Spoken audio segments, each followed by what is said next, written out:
नमस्कार दोस्तों, स्वागत है आपका हमारे चैनल रोमिंग बिहारी पर।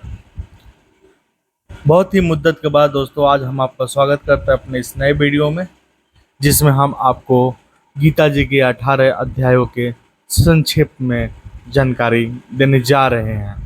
यूं कहे तो ये एक हिंदी सारांश है, मात्र छोटा सा हिस्सा। तो दोस्तों, चैनल पे आपका स्वागत करते हुए हमें बहुत ही खुशी हो रही है। साथ में हम आपको ये भी कहना चाहेंगे कि आप हमारे चैनल को सब्सक्राइब करें, वीडियो को लाइक करें अगर आपको पसंद आए तो, और आप इस पे कमेंट करें अगर आपको इसमें लगता है कि कुछ त्रुटि हुई है, कुछ समस्याएं हैं तो, ताकि हम अपने गलती या त्रुटियों को सुधार सकें। तो दोस्तों, समय को बर्बाद न करते हुए आइए चलते हैं हम अपने वीडियो को तरफ, जो आज गीता जी के 18 अध्यायों को संक्षेप में बताने का ज्ञान आपको प्रकाश डालने का मौका दिया जा रहा है। आइए दोस्तों चलते हैं। भगवान श्री कृष्ण ने महाभारत के युद्ध में अर्जुन को गीता का उपदेश दिया। इसी उपदेश को सुनकर अर्जुन को ज्ञान की प्राप्ति हुई। गीता का उपदेश मात्र अर्जुन के लिए नहीं था दोस्तों, बल्कि ये समस्त जगत के लिए था। अगर कोई व्यक्ति गीता में दिए गए उपदेश को अपने जीवन में अपनाता है तो वह कभी किसी से परास्त नहीं हो सकता। यूं कहे तो सरल भाषा में वो कभी भी हार नहीं सकता है। गीता महात्म्य में जो उपनिषदों को गाय और गीता को उसका दूध कहा गया है, इसका अर्थ है कि उपनिषद की जो अध्यात्म विद्या है उसको गीता सर्वस्व में स्वीकार करती है। गीता की 18 अध्यायों में क्या संदेश छुपे हुए हैं, आइए संक्षिप्त में जानते हैं दोस्तों। इसी के साथ पहला अध्याय हम शुरू कर रहे हैं। जय नारायण, ओम नमो नारायण, ओम नमो नारायण, ओम नमो नारायण। अर्जुन ने युद्ध भूमि में भगवान श्री कृष्ण से कहा कि मुझे तो केवल अशुभ लक्षण ही दिखाई दे रहे हैं। युद्ध में स्वजनों को मारने में मुझे कई कल्याण दिखाई नहीं देता। मैं न तो विजयी चाहता हूँ, न ही राज्य और सुख की इच्छा करता हूँ। हमें ऐसे राज, सुख अथवा इस जीवन से भी क्या लाभ है जिनके साथ हमें राज के आदि सुखों की भोगने की इच्छा है, जब वह ही अपने जीवन के सभी सुखों को त्याग कर इस युद्ध भूमि में खड़े हैं। मैं इन सभी को मारना नहीं चाहता हूँ प्रभु। भले ही यह सभी मुझे मार डालें, लेकिन अपने कुटुंबियों को मारकर हम कैसे सुखी हो सकते हैं। हम लोग बुद्धिमान होकर भी महान पाप करने को तैयार हो गए, जो राज और सुख के लोभ से अपने परिजनों को मारने के लिए आतुर हो गए हैं। इस प्रकार शोक से संतप्त होकर अर्जुन युद्ध भूमि में धनुष को त्याग कर रथ पर बैठ गए।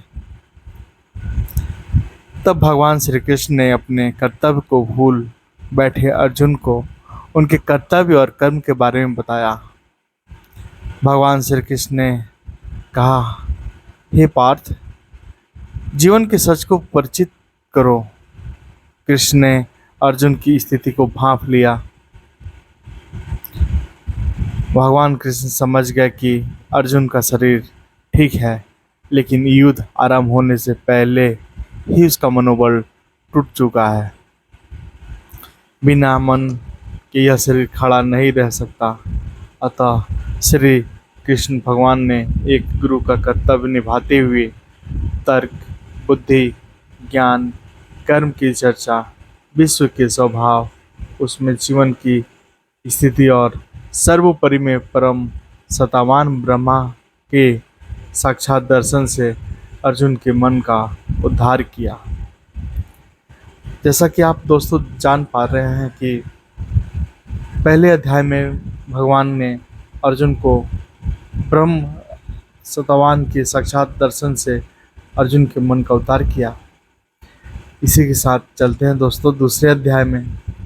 जो दूसरा अध्याय है दोस्तों, भगवान श्री कृष्ण ने बताया कि जीना, मरना, जन्म लेना और बढ़ना, विषयों का आना और जाना, सुख और दुख का अनुभव, ये तो संसार में ही होते हैं। काल चक्र की इन सब स्थितियों को लाती है और ले जाती है। जीवन के स्वभाव को जान लेने पर भी शोक नहीं होता।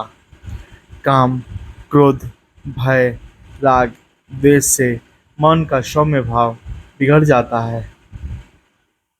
इंद्रियां बस में नहीं रहती हैं। इंद्रिय जय ही सबसे बड़ी आत्मजय है।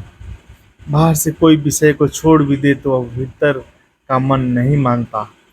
विषयों का स्वाद जब मन से जाता है तभी मन प्रफुल्लित, शांत और सुखी होता है। समुद्र में नदियां आकर मिलती हैं पर वह अपनी मर्यादा नहीं छोड़ते। ऐसे ही संसार में रहते हुए उसके व्यवहारों को स्वीकार करते हुए अनेक कामनाओं का प्रवेश मन में होते ही रहता है। किंतु जिसका मन अपनी मर्यादा नहीं खोता उसे ही शांति मिलती है। इस प्राचीन अध्यात्म परिभाषा में गीता को ब्राह्मी स्थिति कहा गया है। दोस्तों, आपने दूसरे अध्याय में सुना कि गीता को ब्राह्मी स्थिति कहा गया है। इसी के साथ चलते हैं हम तीसरे अध्याय की तरफ। तीसरा जो अध्याय है दोस्तों, इसमें भगवान श्री कृष्ण ने बताया कि कोई व्यक्ति कर्म छोड़ ही नहीं सकता। कृष्ण ने अपना दृष्टांत देकर कहा कि मैं नारायण का रूप हूँ। हे पार्थ, मेरे लिए कुछ कर्म शेष नहीं है, फिर भी मैं तंद्र रहित होकर कर्म करता हूँ और अन्य लोग मेरे मार्ग पर चलते हैं।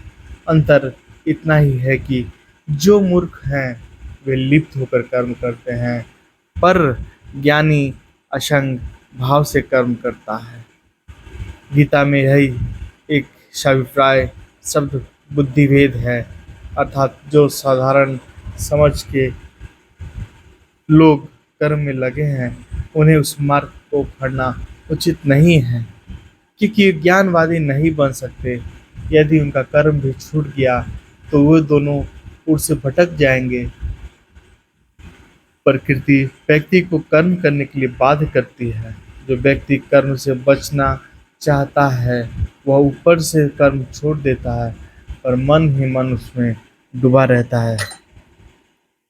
आइए दोस्तों, चलते हैं अगले प्रश्न, अगले अध्याय की तरफ। अगला जो अध्याय है, चौथा अध्याय, इसमें भगवान श्री कृष्ण ने अर्जुन से कहा, हे पार्थ, ज्ञान प्राप्त करके कर्म करते हुए भी कर्म संन्यास का फल किस उपाय से किया जाता है। यह गीता का प्रसिद्ध आश्वासन है कि जब जब धर्म की ग्लानि होती तब तक मनुष्य के बीच भगवान का अवतार होता है, अर्थात भगवान की शक्ति विशेष रूप से मूर्त होती है। यही एक वाक्य विशेष ध्यान देने योग्य है। क्षिप्तम ही मानुषे लोके सिद्धि भवति कर्मजा। कर्म से जो सिद्धि, इससे बड़ा प्रभावशाली सूत्र गीता दर्शन में नहीं है।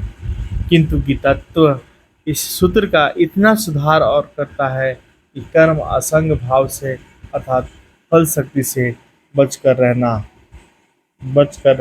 करना। इसी के साथ चौथा अध्याय समाप्त होता है और पांचवें अध्याय के आइए संक्षिप्त दर्शन करते हैं दोस्तों।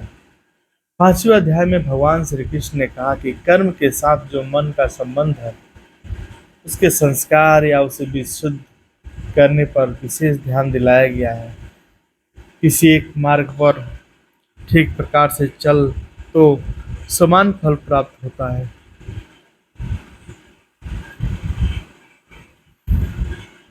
जीवन के जितने कर्म हैं सबको समर्पण कर देने से व्यक्ति एकदम शांति के ध्रुव बिंदु पर पहुंच जाता है। किसी एक मार्ग पर एक प्रकार से चले तो समान फल प्राप्त होता है। जीवन के जितने कर्म हैं सबको समर्पण कर देने से व्यक्ति एकदम शांति ध्रुव बिंदु पर पहुंच जाता है।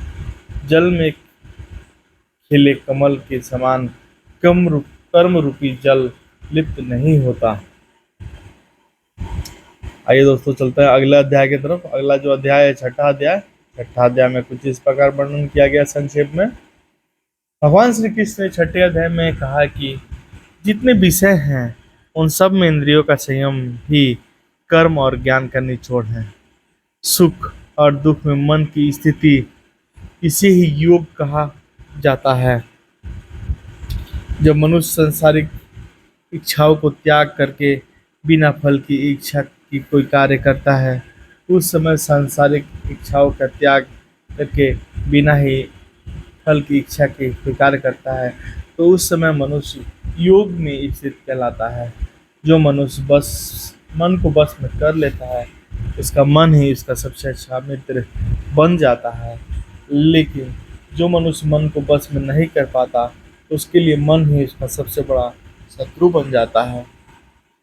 जिससे अपने मन को बस में कर लिया, उसको परमात्मा की प्राप्ति होती है। जिस मनुष्य को ज्ञान की प्राप्ति हो जाती है, उसके लिए सुख दुख, सर्दी गर्मी और मान अपमान एक समान हो जाते हैं। ऐसा मनुष्य स्थिर चित्त और इंद्रियों को बस में करके ज्ञान द्वारा परमात्मा को प्राप्त करके संतुष्ट रहता है। इसी के साथ छठा अध्याय भी समाप्त होता है। आइए चलते हैं सातवें अध्याय की तरफ। सातवें अध्याय में श्री कृष्ण ने कहा कि सृष्टि के नानात्व को ज्ञान विज्ञान है, नानात्व के एकत्व की ओर प्रगति ज्ञान है। ये दोनों दृष्टियाँ मानव के लिए उचित हैं। इस अध्याय में भगवान के अनेक रूपों का उल्लेख किया गया है, जिनका और विस्तार विभूति योग नामक 10वें अध्याय में आता है। यही विशेष भगवती दृष्टि का भी उल्लेख है, जिसका सूत्र वासुदेव सर्वमिति सर्ववशु या शरीरों में एक ही देहत्व है, उसकी संज्ञा विष्णु है। किंतु लोक में अपनी रुचि के अनुसार अनेक नामों रूपों में से उसी एक देवत्व की उपासना की जाती है। वे सब ठीक हैं, किंतु यही अच्छी है कि बुद्धिमान मनुष्य उस ब्रह्म तत्व ज्ञान को पहचानने से अध्यात्म विद्या का सर्वोच्च शिखर है।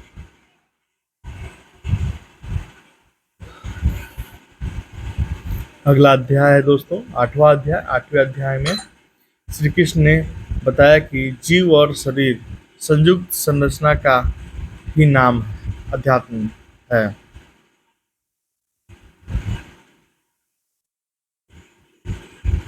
देह के भीतर जीव, ईश्वर तथा भूत ये तीनों शक्तियाँ मिलकर एक कार्य करती हैं।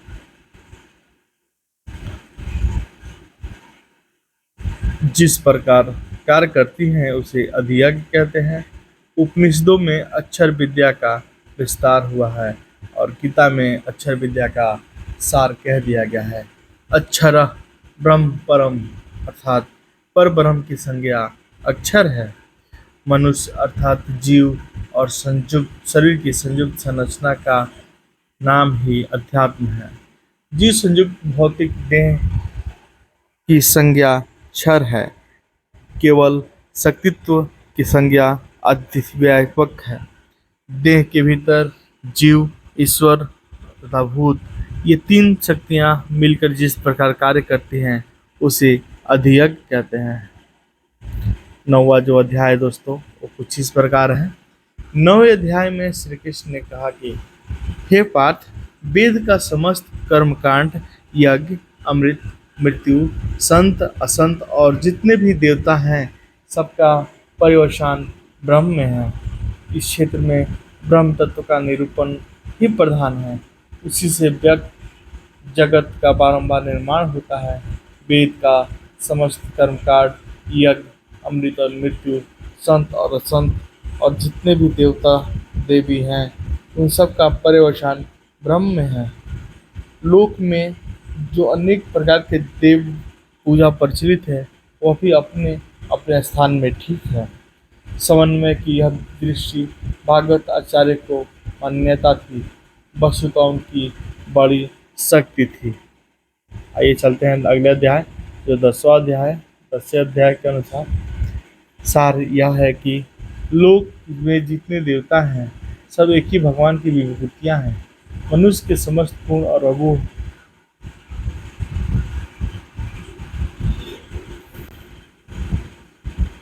भगवान की शक्ति का ही रूप है। इसका सार यह है कि लोक में जितने देवता हैं सभी की भगवान की विभूतियां हैं।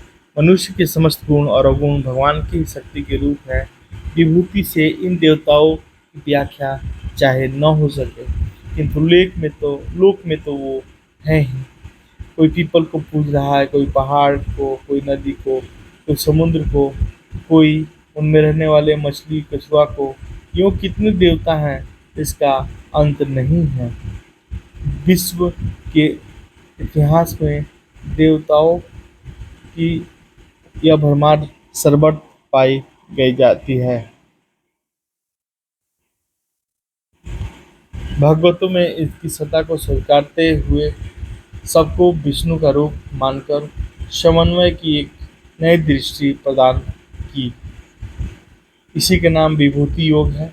जो सत्य और जीव बलयुक्त अथवा चमत्कार युक्त है, वह भगवान का रूप है। इतना मान लेने से चित्त चमत्कार निर्विरोध स्थिति में पहुंच जाता है। आइए चलते हैं 11वें अध्याय में। 11 में जो दोस्तों संक्षेप में वर्णन है वो कुछ इस प्रकार है। अर्जुन ने भगवान का विश्व रूप देखा। विराट रूप का अर्थ मानिए धरातल और परिधि के ऊपर जो अनंत विश्व का प्राणवंत रचना विज्ञान है, उसका साक्षात दर्शन किए। विष्णु का जो चतुर्भुज रूप है वह मानवीय धरातल पर सौम्य रूप है। विष्णु का जो चतुर्भुज रूप है वह मानवीय धरातल पर सौम्य रूप है। जब अर्जुन ने भगवान शिव का विराट रूप देखा तो उसके मस्तक का विस्फोट होने लगा। दिशो न जाने न लभे च शर्म, ये घबराहट के वाक्य उनके मनुष्य के निकले और प्रार्थना का मानव के लिए जो स्वाभाविक स्थिति ईश्वर ने रखी है वही पर्याप्त है। आइए दोस्तों चलते हैं अगला अध्याय जो 12वां अध्याय है। इसमें श्री कृष्ण ने बताया कि भगवान में ध्यान लग जाते हैं वे भगवान निष्ठ होते हैं, अर्थात भक्ति से भक्ति पैदा होती है। 9 प्रकार की साधना भक्ति है। इनमें आगे की प्रेम लक्षणा भक्ति साध्य है भक्ति है जो कर्म और ज्ञान सबकी साध्य है। भगवान श्री कृष्ण ने कहा कि जो मनुष्य अपने मन की स्थिति को निरंतर सगुण के रूप में पूजा में लगा रहता है, जब मेरे द्वारा योगियों में अधिक पूर्ण सिद्ध योगी माने जाते हैं, वही मनुष्य परमात्मा के सर्वव्यापी अकल्पनीय निराकार अविनाशी अचल स्थित स्वरूप की उपासना करते हैं और अपने सभी इंद्रियों को बस में करके सभी परिस्थितियों को समान भाव से रहते हुए सभी प्राणियों के हित में लगा रहता है। वह भी मुझे प्राप्त करता है। भगवान श्री कृष्ण ने अर्जुन से कहा कि तू अपने मन की मुझ में ही स्थिर कर और मुझ में ही बुद्धि लगा। अर्जुन ने कहा कि तू अपने मन को ही स्थिर कर और मुझ में अपनी बुद्धि लगा। इस प्रकार तू निश्चित रूप से मुझे ही सदैव नियास करेगा। यदि तू ऐसा नहीं करता है तो भक्ति योग अभ्यास द्वारा मुझे प्राप्त करने की इच्छा उत्पन्न कर। अगर तू ये भी नहीं कर सकता तो केवल मेरे लिए कर्म का प्रयत्न कर, इसलिए तू मेरे लिए कर्मों को करता हुआ मेरी प्राप्ति रूपी परम सिद्धि प्राप्त करेगा।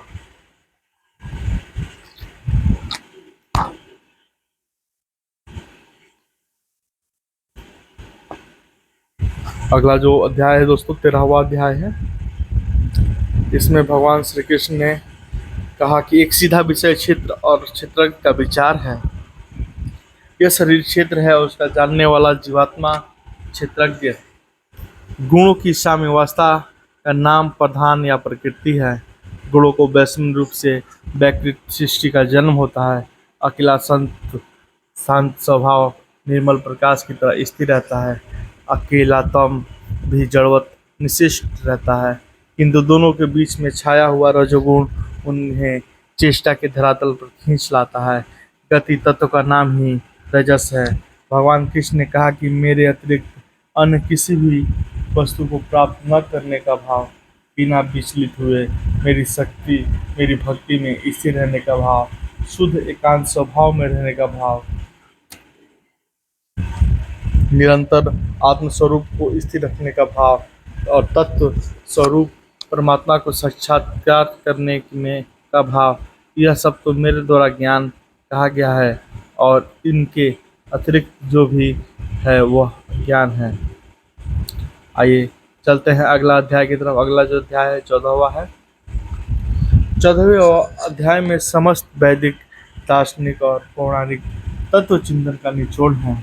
सत्व रज तम नामक गुण तीनों तिरुक्कुक के अनेक व्याख्याएं जो मूल या केंद्र है जिसे ऊर्ध्व कहते हैं। ब्रह्म वही ही एक है, एक और वह परम तेज जो विश्व रूपी अश्व तत्व को जन्म देता है, सूर्य चंद्र के रूप में प्रकट करता है। दूसरी ओर वही एक एक चैतन्य केंद्र में या पाणी शरीर में आया हुआ है। जैसे कि गीता में स्पष्ट कहा है, अहम वैष्णव नरो भूत्वा प्राणिना देहमाश्रिता। वैश्य नर या प्राणमयी चेतना से बढ़कर दूसरा रहस्य नहीं। नर या पुरुष तीन हैं, क्षर अक्षर और अव्यय। पंच भूतों का नाम क्षर है, प्राण का नाम अक्षर है और मन अस्तित्व का यह चेतना की संज्ञा अव्यय है। इन्हीं तीन नरों की स्थिति से मानवीय चेतना का जन्म होता है। उसे ही ऋषियों ने वैश्वानर अग्नि कहा है। आइए दोस्तों चलते हैं अगला अध्याय जो 15वां अध्याय है, इसके बारे में हम लोग जान लेते हैं। 15वें अध्याय में भगवान श्री कृष्ण ने विश्व के अस्वस्थ रूप का वर्णन किया। यह अस्वस्थ रूप संसार का महान विस्तार वाला है। वह ब्रह्म ही ज्ञान है, एक और परम तेज जो विश्व रूपी अस्वस्थ को जन्म देता है, सूर्य और चंद्र के रूप में प्रकट है। वह सृष्टि द्विविध विरुद्ध रूप में कल्पना है, एक अच्छा और दूसरा बुरा, एक प्रकाश में दूसरा अंधकार में, एक अमृत दूसरा मर्त, एक सत्य दूसरा अमृत, नर या पुरुष तीन है, क्षर अक्षर और अव्यय। पंचभूतों का नाम क्षर है, प्राण का नाम अक्षर और मनस्तत्व का चेतना की संज्ञा अव्यय है। इन तीनों नरों की स्थिति मानवीय चेतना का जन्म होता है और उसे ही ऋषियों के वैश्वानर नर अग्नि कहा गया है। आइए दोस्तों जानते हैं 16वां अध्याय के बारे में। 16वां अध्याय कुछ इस प्रकार है। देवासुर संपत्ति का विभाग बताया गया है। यह अध्याय आरंभ से ही ऋग्वेद में सृष्टि की कल्पना देवी और आश्रय शक्ति के रूप में की गई है। यह सृष्टि द्विविरुद्ध रूप से कल्पना है और एक अच्छा और एक बुरा, एक प्रकाश दूसरा अंधकार, एक अमृत दूसरा मर्त, एक सत्य दूसरा सत्य। भगवान श्री कृष्ण ने कहा कि इस प्रकार की चिंताओं से भ्रमित होकर विषय को भोगों और आश्रित स्वभाव वाले मनुष्य नरक में जाते हैं। आश्रित स्वभाव वाले व्यक्ति स्वयं को ही श्रेष्ठ मानते हैं, वे बहुत ही घमंडी होते हैं। ऐसे मनुष्य धन और झूठी मान प्रतिष्ठा की मद में लीन होकर केवल नाम मात्रा के लिए किसी शास्त्र विधि से के घमंड के साथ यह करते हैं और आश्रित स्वभाव वाले ईर्ष्यालु कुकर्मी मनुष्य के अधम होते हैं। ऐसे अधम मनुष्यों को मैं संसार रूपी सागर में निरंतर आश्री योनियों में भी गिराता रहता हूँ।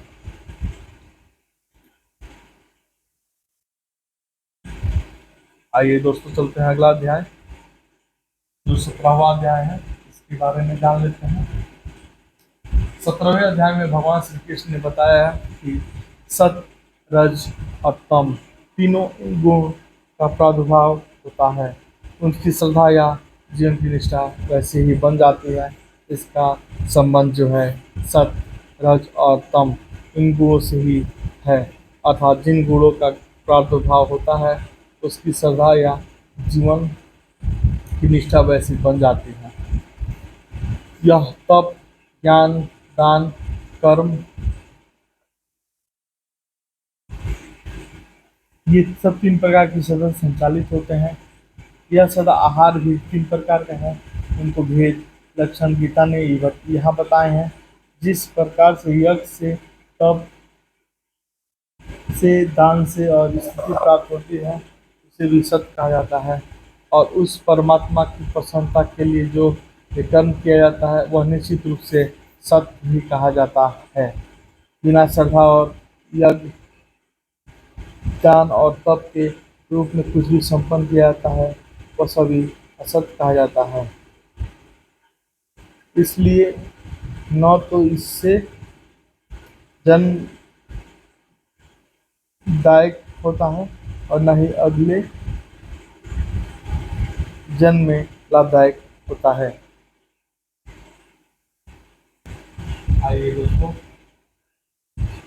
गीता के इन उपदेशों की आखिरी और लास्ट 18वें अध्याय की तरफ चलते हैं। 18वें अध्याय में क्या लिखा है देख लेते हैं। 18वें अध्याय में गीता के समस्त उपदेशों का सार एवं संहार है, जो बुद्धि, धर्म, बंधन, मोक्ष, वृत्ति, निवृत्ति को ठीक पहचानती है। सात्विक बुद्धि और वही मानव की सच्ची उपलब्धि है। पृथ्वी के मानवों में स्वर्ग के देवताओं भी ऐसा नहीं है, स्वर्ग के देवता भी ऐसे नहीं हैं। पृथ्वी के मानव और स्वर्ग के देवताओं में कोई भी ऐसा अप्रकृतिक चलाए हुए 3 गुणों से बचा हो। मनुष्य को बहुत जगह देखकर हाल कर चलना आवश्यक, जिससे अपनी बुद्धि और पराई वृत्ति को बचाई जा सके। यह अकार्य है, इसको पहचान सके। धर्म और अधर्म, बंध और मोक्ष को, वृत्ति और निवृत्ति को बुद्धि से ठीक से पहचानती है। बल्कि सात्विक बुद्धि और सात्विक मानव की सच्ची उपलब्धि है, जो मनुष्य की श्रद्धापूर्वक इस गीता शास्त्र का पाठ श्रवण करते हैं।